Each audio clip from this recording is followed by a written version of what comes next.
yeah, some of the players that were being criticized a lot actually scored, and one of those players it is Matthew Sabo, and I just want to say because I'm really happy for him. And then like a best striker with PSL, which is Ikram Reina Sabo, actually like scored right yet another goal.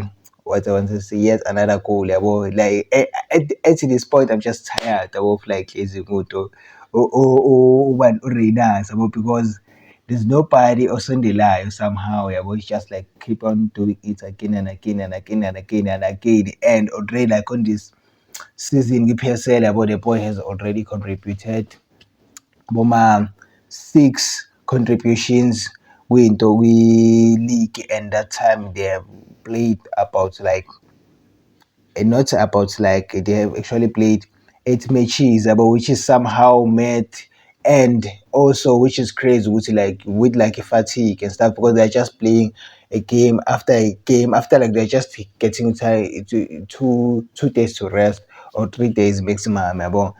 And they're just keeping on like showing up again and again. Sometimes. So